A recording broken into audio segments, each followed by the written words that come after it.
नमस्कार। News observer के खास कार्यक्रम विशेष में आपका हार्दिक स्वागत है।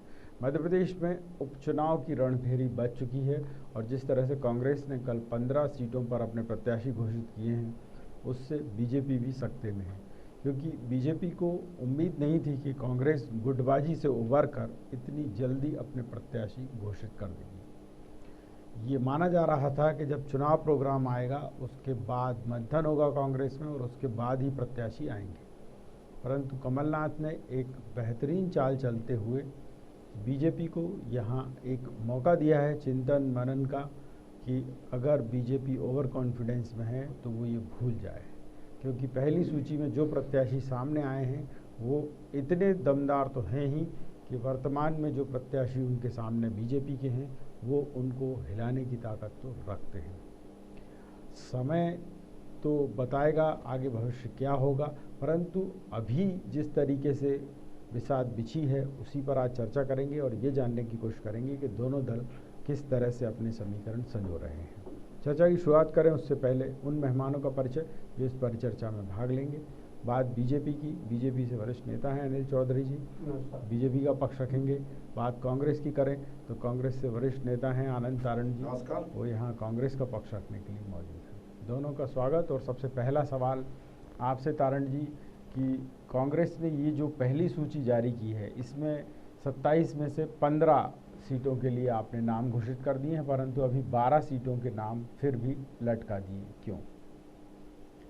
देखिए प्रकाश जी, हमारे नेता ने बोल दिया है कि हमें 27 सीट जीतना है और 15 की पहली सूची जारी हो चुकी है, 12 की बहुत जल्दी आ जाएगी और निश्चित रूप से सबने अपना काम चालू कर दिया 15 लोगों ने।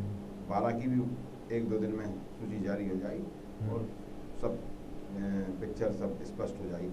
लगभग भारतीय जनता पार्टी की भी पिक्चर स्पष्ट है, 25 लोग हैं उनको देना ही है। अभी अलग बात है उसमें कोई नहीं, उनके यहाँ 25 लोग नहीं हैं, थोड़े से कम हो रहे हैं, उसमें करेक्शन इसलिए करना ज़रूरी होगा क्योंकि अब आप जैसे ओमकारेश्वर मानधाता की बात करें तो वहाँ बीजेपी अपनी नया प्रत्याशी उतारना चाहेगी और बाकी जगह भी कुछ जगह नए प्रत्याशी उतारना चाहेगी। आगर मालवा की बात करें, जौरा की करें तो ये 4 सीटें तो खाली हो ही गई एक तरीके से। तो आपके पास बची 23 सीटों पर कुल मिला के बीजेपी ये अपने प्रत्याशी जिसको कहें अभी घोषित कर चुकी है, बाकी 4 पे अभी भी उनके यहाँ अनिश्चितता है। आपके यहाँ इतना बड़ा गैप क्यों है? कहाँ है गैप? हमने तो कर दिया। अभी भारतीय जनता पार्टी ने अपने करे नहीं, इसे संभावित है जो अपन चर्चा कर रहे हैं वो संभावित है। संभावित नहीं, उनके साथ प्रचार ही हो रहा है। जैसे कल ही आपने देखा हो जसवंत जाटव का वो प्रचार कर रहे थे शिवराज जी, तो उस समय उन्होंने खुद ही कहा कि जसवंत जाटव जी को जिताना है, बात खत्म हो गई। इमरती देवी का प्रचार किया तो उन्होंने कहा इमरती जी को जिताना है। प्रथम तो अमर की बात कर लें या मैंने बताया ना जितने भी प्रत्याशी हैं उनको सबको उन्होंने 23 को तो डिक्लेयर कर ही दिया है, चाहे वो गौद की बात करें, मेहगांव की बात करें, शिवपुरी की बात करें, बहुत से ऐसे हैं। मैंने बताया ना 23 नाम तो उनके यहाँ से घोषित हैं। घोषित करना अभी लिस्ट डिक्लेयर नहीं हुई है, और उसमें क्या खेल हो जाए वो पता नहीं है, क्योंकि आफ्टर ऑल काम तो हाई कमान कर रहता है। हाई कमान अगर एट ए टाइम कोई चेंज कर दे वो अलग बात है, क्योंकि बहुत सारे प्रत्याशियों का भारतीय जनता पार्टी में विरोध हो रहा है। लेकिन हमने जो प्रत्याशी घोषित किए हैं वो 15 तो कर ही दिए, 12 और कर देंगे। लेकिन हमारे आदरणीय मुख्यमंत्री जी श्री शिवराज सिंह चौहान जी जनता के बीच में जा ही नहीं पा रहे हैं। वो तो उन्हें डर लग रहा है कि जनता के बीच में जाएंगे कहीं हमारा पंचनामा ना बन जाए, तो वो जनता से तो बहुत दूर हैं और उनको भी लग रहा है। और अभी कुछ वीडियो भी वायरल हो रहे हैं कि जो अपने पूर्व नेता प्रतिपक्ष से उनके पास फ़ोन आ रहे हैं, उनके फ़ोन के एक चलिए वो खैर अलग विषय है। पर तारण जी यहाँ एक बात और उठ रही है कि जो प्रत्याशी आपने लिए हैं ये सब आयाराम गयाराम टाइप के हैं। फूल सिंह बरैया की आप बात कर लें, KL अग्रवाल की बात कर लें, ये वो लोग हैं जो मतलब पहले भी किस्मत आजमा चुके हैं चुनाव मैदान में और जिसको कहें खेत रहे हैं। तो वो स्थिति अभी फिर बनी तो नहीं बनेगी प्रकाश जी, इसलिए नहीं बनेगी कि हमको विश्वास है भारतीय जनता पार्टी के कार्यकर्ताओं पर, हमको विश्वास है जनता पर। अच्छा, बहुत बढ़िया, सबसे ज्यादा अगर बहुत बढ़िया बात आपने कही। ये सवाल मैं पूछूंगा नहीं अनिल जी से, नहीं मैंने समझ लिया आपकी बात को। अनिल जी ये बात जो कह रहे हैं कि सबसे ज़्यादा विश्वास बीजेपी पर है, क्योंकि बीजेपी के कार्यकर्ता ही भीतरघात करेंगे, ऐसा ये सोच के चल रहा है। करेंगे 100%। बताइए साहब, चौधरी जी बताएंगे। देखिए भाई साहब जो हैं बहुत अनुभवी नेता हैं, मुझसे बहुत बड़े हैं, पूरे सम्मान के साथ कहता हूँ कि इनके ये शब्द कोई समझ में नहीं आया। बताओ ना इनको प्रत्याशी पे अपने भरोसा, इन्होंने जो 15 महीने काम किया ना उस पर भरोसा, ना कांग्रेस के कैडर पे भरोसा, उसके कार्यकर्ता पे, ना अपनी कोई रणनीति पे भरोसा, और ना कोई इनके आगामी कार्यक्रम जो है चुनाव को लेकर चिंता में जाएंगे उस पर भरोसा। कुल मिला के ये हम पे भरोसा, तो ये बड़ा हास्यास्पद बयान है इनका कि इस तरह का नहीं, आप पे तो भरोसा है ना उनको। नहीं ये तो अब इनका भरोसा ठीक है, इनका भरोसा ये आपने भरोसा नहीं, हम पे पूरे प्रदेश का, पूरे देश का भरोसा भारतीय जनता पार्टी पे। इसी कारण तो आज हम केंद्र में और प्रदेश में सरकार बनाए बैठे, कई राज्यों में सरकार, क्योंकि नहीं, इन्होंने पहले आप पे भरोसा नहीं किया तो आपने इनकी सरकार गिरा दी। अब ये आप ही के भरोसे कि भैया कुछ तो हमको दे दो, तो आप मतलब इस पे कृपा नहीं करेंगे इस वाली बात पर? नहीं, इनको क्या है कि अभी सत्ता में इनको आदत डाल लेना चाहिए कि लंबे समय में सत्ता में विपक्ष में बैठना है, सत्ता तो कोसों दूर है। ये इनकी एक गलत धारणा है कि हम उन पर भरोसा है, हमारा कार्यकर्ता बिल्कुल निष्ठा से काम करेगा, आश्वस्त करेगा। बताइए साहब तारण जी, बीजेपी की गुटबाजी की बात तो यहाँ इन्होंने साफ तौर पर नकार दी है, और ये एक तथ्य भी है तारण जी कि कांग्रेस में भले ही अगर किसी को टिकट ना मिले तो वो मतलब भिड़ जाता है कि आप मैं हरा के ही छोड़ूंगा, पर बीजेपी में व्यक्तिशः इतनी चलती नहीं है किसी व्यक्ति की कि वो किसी दूसरे व्यक्ति को हरा दे। देखिए प्रकाश जी, सबसे ज़्यादा जो मध्य प्रदेश की जनता है, और ख़ासतौर से जहाँ 25 क्षेत्रों की जनता है, वो दलित है, क्योंकि उसने जिन लोगों को वोट दिया था उन्होंने उनके साथ विश्वासघात किया, उन्होंने लोकतंत्र के साथ विश्वासघात किया, और निश्चित रूप से वो दूसरी पार्टी की गोद में जाकर बैठ गए। तो सबसे ज़्यादा उस क्षेत्र की उद्देलित है जनता, क्योंकि ग्वालियर क्षेत्र की जनता जरा जब ठान लेती है तो वो कोई हो कल उनको ठीक कर देती। और दूसरी ये है कि जो जनता ने इन्हें जिताकर सम्मान दिया, जो कांग्रेस के कार्यकर्ताओं ने इन्हें जिता के सम्मान दिया, निश्चित रूप से वो पूरे कांग्रेस के कार्यकर्ता दो हाथ करने के लिए।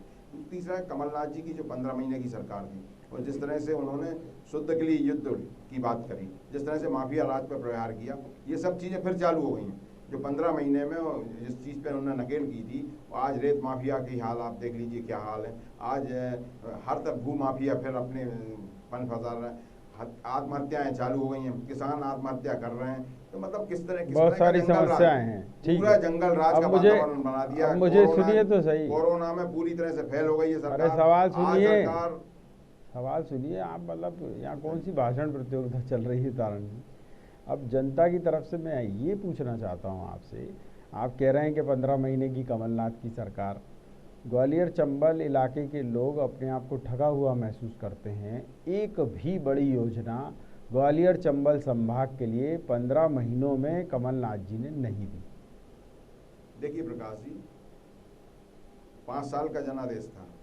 हमने जो लोगों को हमारे घोषणा पत्र में दिया था वो 5 साल का दिया था। 5 साल में सब काम होते। सबसे पहले हमारी प्राथमिकता थी किसानों का कर्जा माफ की, तो किसानों का कर्जा माफ किया। लेकिन 15 अगर हमने दूसरे चरण में वो भी पूरा नहीं किया।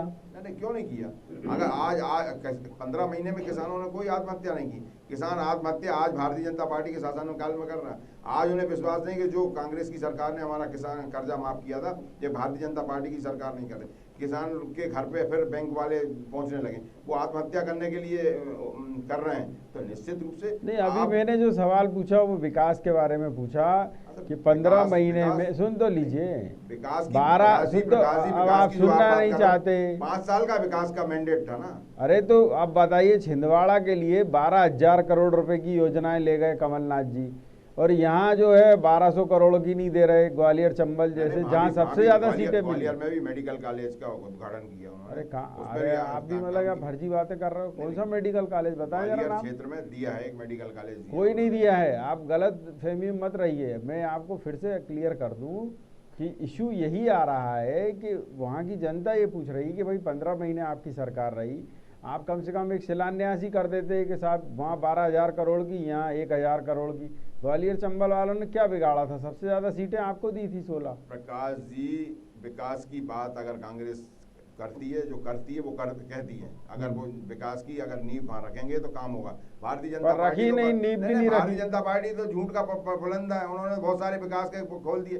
15 साल तक ये क्या करते रहे थे। आज अगर वहाँ चुनाव हो रहे हैं तो आज 15 साल बल्कि 17 साल के बाद अगर आज वहाँ चुनाव हो रहे हैं तो आज भारतीय जनता पार्टी के लोग वहाँ शिलान्यास कर रहे हैं। हम तो अगर जो काम करेंगे, जिस दिन घोषणा करेंगे जहाँ जिस क्षेत्र की, वहाँ पे काम करके बताएंगे। बताइए चौधरी जी, का काम करने का तरीका हाँ है। ठीक है, आ गई बात आपकी। चौधरी जी आप बताइए, ये जो एक आरोप क्षेत्र की जनता की तरफ से निकल कर आ रहा है कि साहब सरकारें कोई भी रहें काम करती नहीं है, पर यहाँ कांग्रेस ने तो इंतही कर दी। 15 महीने में एक बड़ी घोषणा नहीं, एक बड़ी योजना नहीं, और सारी योजनाएं 12,000 करोड़ की वहाँ ले जाके ठोक दी। छिंदवाड़ा ही अकेला मध्य प्रदेश है क्या? बिल्कुल जनता ही नहीं। और इसमें क्या है कि इनके विधायक मंत्री भी, जो तत्कालीन विधायक मंत्री थे, वो भी थका हुआ महसूस कर रहे थे। ऐसा बार बार कह रहे हैं कि वहाँ के लोगों के साथ विश्वासघात नहीं किया है। जब इनके विधायक और मंत्रियों को लगा के इस सरकार में रहते हुए कोई हम जनता के हित में काम नहीं कर पाएंगे, यही बात तो हम लोगों को समझा रहा है कि जो कमलनाथ सरकार जो थी और कमलनाथ जी खुद थे, इनको कमर और कमरे से फुर्सत ही नहीं मिल रही थी। ये एक कमरे में सीमित हो गए थे, पूरी सत्ता वहाँ से। भाई लोगों के बीच जाना पड़ता है। आप प्रदेश के नेता थे, आपको लोगों की दुख सुख की बांटना चाहिए था, उनके साथ मिलकर कंधे में कंधा मिला के उनके साथ खड़े रहना चाहिए दुख सुख में। आपने सिर्फ घोषणाएं की, उसके आज तक कुछ नहीं हुआ। आपके 70 साल से कहते आ रहा हूँ गरीबी हटाएंगे, क्या गरीबी हटी क्या? नहीं, जैकलीन के साथ फोटो भी खिंचवाया था ना लोग जी, जैकलीन के साथ फोटो हाँ, खिंचवा के कमर और कमरे से फुर्सत ही नहीं मिली। नहीं, पर सवाल ये है कि बड़ा एक आयोजन करा रहे थे वो जनता के बीच जाके आयोजन, ये 1-2 साल बाद भी करा सकते थे। हर साल होता है एक बार। तो पहले प्रदेश को उस स्टेज पे तो आगे खड़ा कर देते कि ऐसे आयोजन, बड़े बड़े आयोजन का जो खर्चे है वो गहन कर सकती सरकार। चलो बताइए साहब तारण जी, ये जिसको कहें फालतू के कार्यक्रमों पे खर्चा करने का पैसा था आपके पास? ऐसा है प्रकाश जी। हाँ, और आप रोते रहे पूरे टाइम के पैसा नहीं है, भारतीय जनता पार्टी के जो लोग बात कर रहे हैं ना, आई क्या बात। अरे अभी हम जब सरकार है भारतीय जनता पार्टी की पिछले 6 महीने से, तो 6 महीने में इन्हें कौन से, पूरे मध्य प्रदेश में अराजकता का माहौल है। चारों तरफ कोई देखने वाला नहीं, कोई सुनने वाला नहीं, कोई बोलने वाला नहीं, कांग्रेस के, सुन तो लीजिए, ये कांग्रेस के लिए कि जनता के लिए? अंधेर नगरी चौपट राजा का राज्य है आज। किसमें? कांग्रेस की सरकार को गिराना, उसी पे तो चुनाव होना है। चुनाव इस बात को, जनता उस बात को सबक देगी। भारतीय जनता पार्टी को इसी बात का सबक देगी। ये सब चीजें सब बात की हैं। विकास तो अगले 2 महीने के बाद होगा जब सरकार दोबारा बनेगी कमलनाथ जी की। और निश्चित रूप से कमलनाथ जी मध्य प्रदेश के लिए जो काम, और इस समय मध्य प्रदेश की जनता अपने आप को ठगा महसूस कर रही है, क्योंकि जिन लोगों ने धोखा दिया, बीजेपी की गोद में जाकर बैठे, आज मध्य प्रदेश की जनता कह रही है कि कमलनाथ जी की सरकार ही होना थी मध्य प्रदेश में। जिस तरह से कोरोना के काल में, जिस तरह से आज मध्य प्रदेश की जनता अपने आप को ठगा महसूस कर रही है, किस तरह से भारतीय जनता पार्टी कौन महसूस कर रहा है? पूरी तरह से लॉकडाउन किया। इसके बाद जनता कर रही है कि कांग्रेस ही कर रहा है? खुल गई, शराब की दुकान खुल गई। भारतीय जनता पार्टी के लोग भीड़ लगा के खड़े हैं, कोई मास्क, सोशल डिस्टेंस की बात नहीं कर रहे हैं। कांग्रेसी लोग नहीं खड़े क्या? ये तो भारतीय जनता पार्टी के लोगों ने करा। और किस तरह से आज मध्य प्रदेश में कोरोना का संकट और बढ़ता जा रहा है। लोग परेशान हैं, लेकिन भारतीय जनता पार्टी के लोग जश्न मना रहे हैं। पार्टी को अच्छा बताइए, कोरोना का संकट है ना, मानते हैं ना मध्य प्रदेश में? अरे सुनिए तो सही, पार्टी के लोग, अरे आप बात, अब सवाल तो कोरोना का संकट है ना? बिल्कुल है। तो आज जब कमलनाथ जी आगर मालवा में भूमि पूजन कार्यक्रमों में गए तो वहाँ तो नहीं था ऐसा कुछ। वो गए आगर मालवा में, एक मंदिर है नलखेड़ा का, वहाँ गए वो पूजा अर्चना के लिए।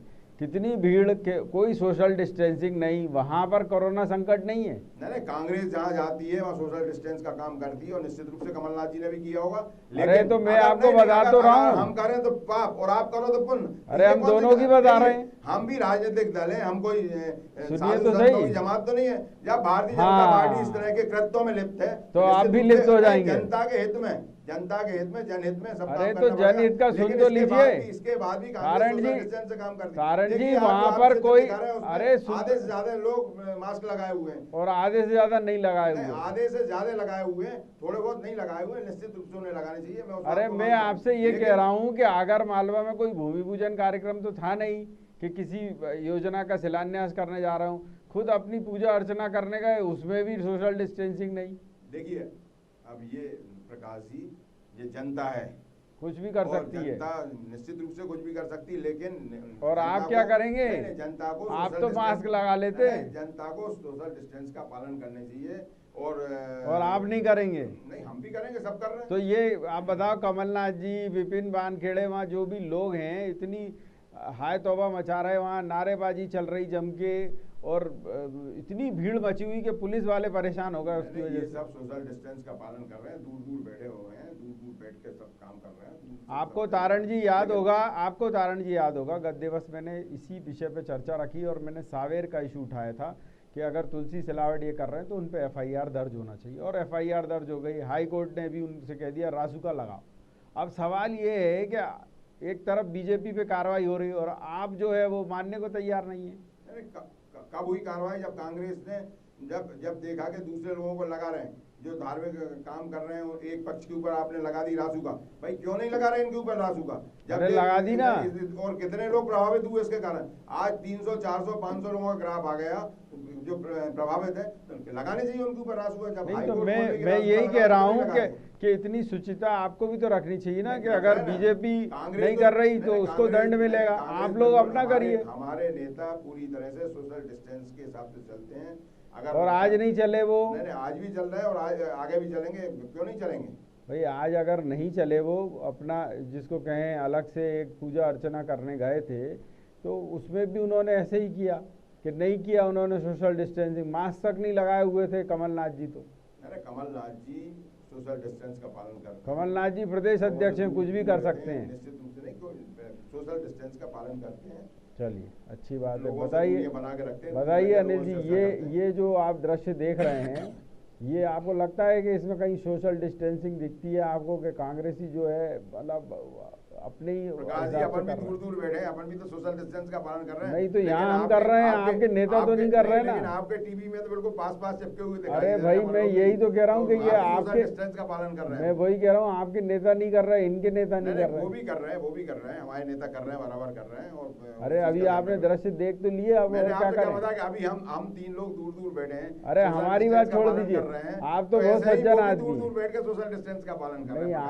आप तो बहुत सज्जन आदमी हैं। तो चलिए, आप सोशल डिस्टेंसिंग, हम कर रहे हैं सोशल डिस्टेंसिंग का पालन, वो लोग नहीं कर रहे हैं ना।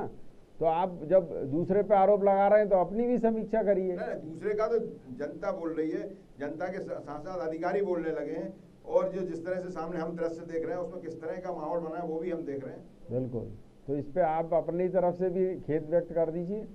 आपके यहाँ जो हुआ वो भी गलत है। अगर निश्चित रूप से अगर हमारे लोग कहीं गलती है तो निश्चित रूप से उसको सुधारना चाहिए और सुधारेंगे। मैं यहाँ चुनाव के बारे में बात करना चाहूँगा अनिल जी, कि जो प्रत्याशी सामने आए हैं उनमें कई तो ऐसे दमदार हैं कि जिन्हें देखकर आपके जो वर्तमान प्रत्याशी हैं उनकी बिल्कुल, जिसको कहें, हालत पतली हो रही है, क्योंकि उनको ये लग रहा है कि जीतना अब इतना आसान नहीं होगा। नहीं, ऐसा नहीं है। तो देखिए, प्रत्याशी यहाँ पे क्या है कि पार्टी लड़ रही है, कोई व्यक्ति की यहाँ पे बात नहीं है।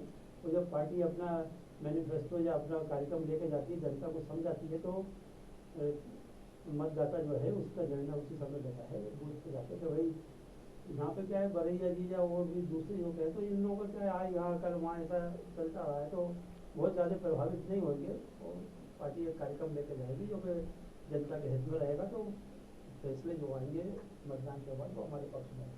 नहीं, पर आपके यहाँ विरोध भी बहुत हो रहा है ना। जो बीजेपी का मूल कार्यकर्ता है, नेता है, वो आक्रोशित है, आंदोलित है कि भाई हम लोगों का तो अब कुछ भला होना ही नहीं है, बाहर से आ गए सबके सब। बिल्कुल डैमेज कंट्रोल किया जाएगा, सबसे बात होगी, जो भी नाराज है उनको इससे बात करके प्रदेश इकाई जो है उनसे बात करेगी, उनको संतुष्ट करेगी अपनी बातों से, और सब अपने जब चुनाव की घोषणा होगी तो अपने काम पे लग जाएंगे। ऐसा पहली बार नहीं, इससे पहले भी हुआ नहीं, पर इस बार BL संतोष जी को यहाँ आके बताना पड़ा कि भाई जो मंत्री, जो प्रभारी रहेंगे, अगर उस सीट से अगर हारती है बीजेपी तो उनकी माइनस मार्किंग होगी। ये क्यों कहना पड़ा?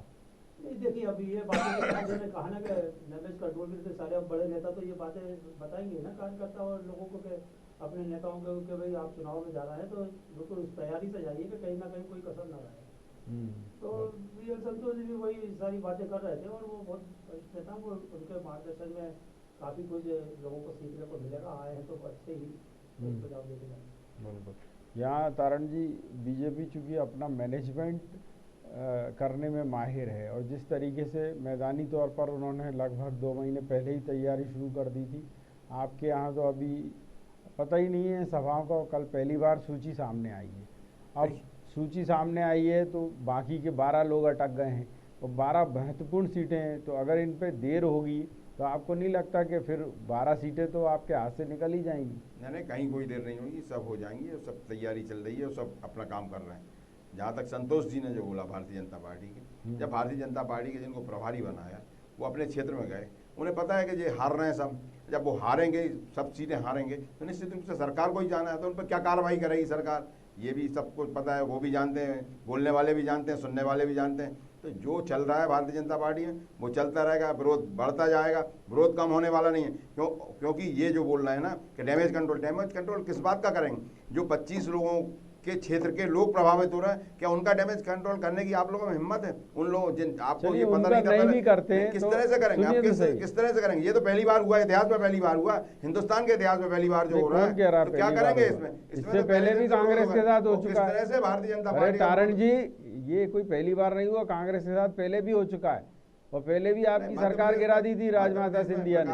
मध्य प्रदेश में पहली बार हो रहा है। कैसे हुआ? मध्य प्रदेश में दूसरी बार हो रहा है, पहले डीपी मिश्रा के समय हो चुका है। मैंने बोला ना कि बहुत दिनों बाद हो रहा है, बहुत पहले। हाँ, तो आप पहली बार मत कहो ना, ये बहुत पहले हुआ था, लेकिन तो वही पे कह रहा हूँ। लेकिन प्रकाश जी, उस समय की परिस्थिति और आज की परिस्थिति में भी जमीन आसमान का अंतर है। चलिए, जो लोगों ने जिस तरह के कारनामे को अंजाम दिया, इसमें और उसमें भी बहुत अंतर है। तो निश्चित रूप से ये सब चीजें जनता देख रही है।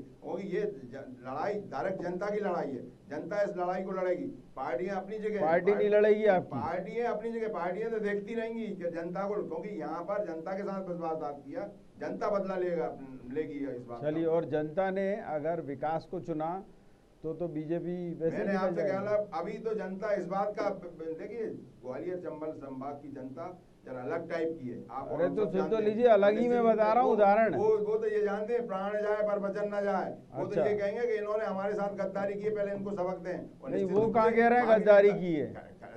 एक नहीं कह रहा, ये तो आप कह रहे हैं कांग्रेस मतदान पेटी बताएगी। नहीं, अरे वो ये मतदान पेटी बताई, पेटी तो है ही नहीं, इस बार ईवीएम मशीन है। अरे मशीन एक ही बात है, पेटी और मशीन एक ही है प्रकाश जी। चलिए, अब मैं आपसे जो कहना चाह रहा हूँ वो ये है, आपने आंध्र का भी उदाहरण देखा, वहाँ भी कांग्रेस हो या जनता दल हो, इन लोगों ने खूब उस समय उठाया कि साहब गद्दारी किए, पर जनता ने कहा हम ऐसे लोगों को क्यों चुने जो हमारे क्षेत्र में विकास नहीं करा सकते। आज मान लीजिए वो फिर से कांग्रेस को चुन लें तो स्थिति क्या बनने वाली है ये आपको पता है। आपको तो पूरी की पूरी 27 सीटें जीतना है, इनके पास तो अगर 4 सीटें भी जीत ली तो अभी सरकार इन्हीं की बनना है। देखिए प्रकाश जी, विकास की बात हम बहुत कर रहे हैं। हाँ, विकास तो इतना हो गया 6 साल में कि जितने सरकारी उपक्रम थे सब बेच दिए। इतना विकास हुआ जो 70 साल में कभी नहीं हुआ। अरे विकास तो केंद्र में पहुंच गए, जो 15 साल में भारतीय जनता पार्टी आप केंद्र में पहुंच गए। सुनिए, 15 साल में भारतीय जनता, चलिए अब मैं उसी पे पूछ लेता हूँ आपसे, अब मैं उस पे पूछता हूँ, आप मुझे बताइएगा। नहीं, अब उसी पे बताइएगा। आपने कहा ना कि उपक्रम बेच दीजिए, मुझे बताइए जब BSNL था तो एक टेलीफोन लेने के लिए कितनी पसीने छूट जाते थे, आपको पता है कि नहीं? सांसद से, विधायक से लिखाना पड़ता था। आज वही टेलीफोन वाले जनता के दर पे घूम रहे हैं कि नहीं घूम रहे हैं? किसका फायदा हुआ, जनता का कि BSNL का? प्रकाश जी, किसका फायदा हुआ? नहीं, पहले बताइए मुझे बताइए। स्कूटर लेने के लिए नंबर लगाने पड़ते थे, आज वो कंपनियां घूम रही हैं आपके पास भिखारी बनी। समय की बात है, आज नहीं, गलत बात मत करिए, कोई बात नहीं। आप समय के हिसाब से बदलिए। आपके सुनिए, जो हमारे उपक्रम है, सरकारी उपक्रम, उन सबको बेच दें। क्यों नहीं बेचा जाना चाहिए? आप मुझे नहीं, आप मुझे सुनिए तारण जी, हजारों लोगों की मेहनत लगी, देश लगाओ, तारण जी, उन चीजों को हम ऐसे मुझे बताइए कि आप उन मक्कारों को कितने दिनों तक पालेंगे जिनकी वजह से पूरे देश को नुकसान हो रहा है? अगर कोई सरकारी अधिकारी कर्मचारी काम नहीं कर रहा तो जनता का पैसा क्यों दिया जाए उसको? कार्रवाई करें ना। अरे आपने कर ली क्या कार्रवाई 60 साल में? 60 साल में आपने कर ली क्या कार्रवाई? बिल्कुल, कांग्रेस करती है, कोई कार्रवाई नहीं करी आपने। आपको मैंने उदाहरण दे दिया। आप मुझे भाई साहब ये बता दीजिए कि आज से 25-30 साल पहले एक टेलीफोन लेने के लिए सांसद से लिखवाना पड़ता था कि नहीं?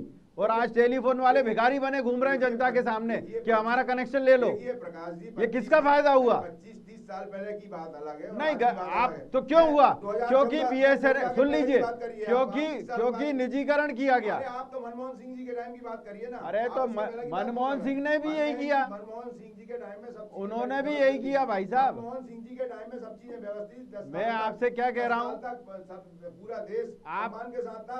आप जो चीज सुनिए, पूरा संसार जब मंदी के काल में था, हमारा भारत उस समय अच्छी स्थिति में था, ये आपने भी देखा और हम सब जानते हैं। और खूब रोज बम विस्फोट होते थे, दाऊद इब्राहिम गले से चिपक रहा था आपके, हो रहा था कि नहीं हो रहा था? आज फूट रहे हैं क्या? अब प्रकाश जी, उस समय भी सबको ठीक किया गया, आज भी सब। अरे क्या ठीक है, लेकिन तो आप अपनी कमियां भी तो बताइए ना। लेकिन नहीं, कांग्रेस की कोई कमी नहीं है। क्यों नहीं बोलते कि क्यों नहीं बोलते आपके मनमोहन सिंह के समय पे ही होटल ताज पे हमला हुआ पाकिस्तान की तरफ से। अब करके देखे पाकिस्तान, साले की गर्दन मरोड़ देंगे 2 मिनट में।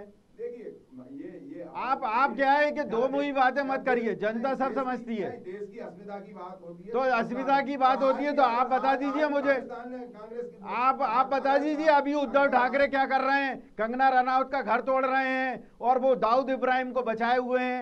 उससे क्या गलबैया है दाऊद इब्राहिम से?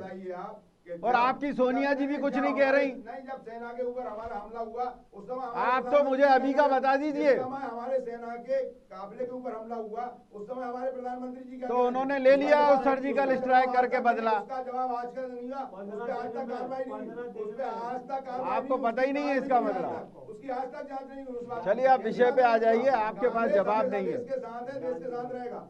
अगर जो बात है, चलो आपके पास नहीं है जवाब तो मत करिए, विषय पे आ जाइए। नहीं है विषय का जवाब नहीं है। मुझे अभी बता दीजिए, कि उद्धव ठाकरे मुझे बता दीजिए उद्धव ठाकरे क्यों गले से चिपका हुआ है दाऊद इब्राहिम के? आप मुझे बताइए। अपनी बात नहीं करेंगे, दूसरे आप मुझे बताएंगे। कभी जनता के हितों के साथ सौदा नहीं, और इसके दाऊद के साथ भी हैं, आप बोल दीजिए। हम किसी के साथ नहीं है। तो क्यों नहीं तोड़वा रहे उसकी बिल्डिंग? वो सरकार के हाथ में, मतलब महाराष्ट्र सरकार की बात है, मैं अपन मध्य प्रदेश की बात कर रहे हैं। अरे तो सरकार आप ही तो चला रहे हैं उसकी भी। मैंने क्या बोला? वो महाराष्ट्र की बात है, हम मध्य प्रदेश की बात कर रहे हैं, मध्य प्रदेश के चुनाव की बात कर रहे हैं। जहाँ तक देश की अस्मिता की बात है, कांग्रेस हमेशा देश के साथ है। नहीं, देश के साथ है तो कांग्रेस हमेशा, तो आपको गलत चीज को बोलना चाहिए। देश के मामले में आप बताओ, दाऊद इब्राहिम जैसे चिरकुट के लिए क्यों इतनी स्नेह है आपके प्रति? हमारे पास कोई स्नेह नहीं। तो क्यों नहीं बोल रहे हैं आप उसके लिए कि इसकी बिल्डिंग सबसे पहले तोड़ो? तोड़वाने चाहिए ना, उसमें क्या बात है? तो आपके नेता बोल रहा है एक भी? मैंने क्या बोला? वो महाराष्ट्र सरकार है। हाँ, वो आपका चला आप रहे हो, बोल रहे हो कि वो है महाराष्ट्र सरकार। हम मध्य प्रदेश की बात कर रहे हैं। महाराष्ट्र में होगा, अगर उसके ऊपर कार्रवाई होना है तो बिल्कुल होगी, और अच्छी तरह से होगी। चलिए आप विषय पे आ जाइए। मैं आपसे अंतिम सवाल ये पूछ रहा हूँ कि अगर ग्वालियर चंबल इलाके में डेवलपमेंट नहीं हुआ है तो कांग्रेस कैसे बताएगी कि 15 महीने में नहीं कर पाए, अब करेंगे? बताएंगे कैसे आप? कांग्रेस तो विश्वासघात के ऊपर आई सबसे पहले, तो जनता के साथ विश्वासघात किया। विकास तो कांग्रेस कर ही रही है, वहाँ की जनता भी चाहती है कि कमलनाथ जी को मध्य प्रदेश का मुख्यमंत्री होना चाहिए, और पूरे प्रदेश की जनता चाहती है, क्योंकि जिस तरह से जंगल राज भारतीय जनता पार्टी ने इस प्रदेश में फैला रखा था, किस तरह से किसान आत्महत्या कर रहे थे, किस तरह से महिलाएं आत्महत्या कर रही थी, किस तरह युवक आत्महत्या कर रहे थे। चलिए बताइए चौधरी जी। ये चीजें गंभीर है और ये माफ नहीं करने वाली जनता, और किसी बातों में आ गई बात आपकी, और आने वाला आपकी बात आ गई का समय। चौधरी जी आपसे पूछना चाहूंगा, विश्वासघात बनाम विकास क्या मुद्दा रहने वाला है? बिल्कुल विश्वासघात हुआ है जनता के साथ, क्योंकि कांग्रेस को जब उनके विधायकों को चुना गया था तो उनके साथ विश्वासघात हुआ, पब्लिक के साथ ही नहीं, क्योंकि काम तो हुआ नहीं। जैसे आपने अभी आपके अनुसार कहा कि भाई वहाँ की जनता के लिए कोई योजना नहीं थी, तो उनको विश्वास, और उनके नेताओं को लगा कि अरे भैया वहाँ के नेता शिवराज सिंह चौहान, वहाँ तो महाराष्ट्र नेता थे, महाराष्ट्र का काम था उस समय। 15 महीने तक बने रहे, हो गई बात,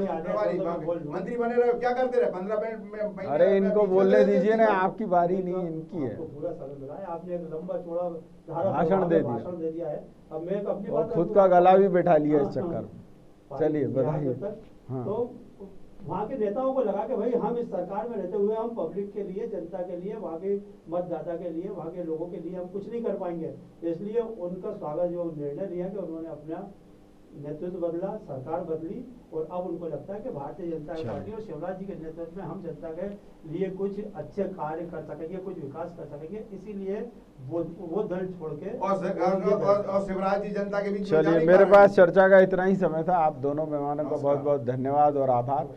मैं बात करूं जनता की तो निसंदेह कांग्रेस विश्वासघात का मुद्दा उठा रही है और बीजेपी विकास का। जनता को इन दोनों मुद्दों में से तय करना है कि उसके लिए क्या सही है। न्यूज़ ऑब्जर्वर के खास कार्यक्रम विशेष में इतना ही, लेकिन यहाँ बेबाक खबरें निरंतर जारी रहेंगी। आप देखते रहिए न्यूज़ ऑब्जर्वर यानी सिर्फ खबर।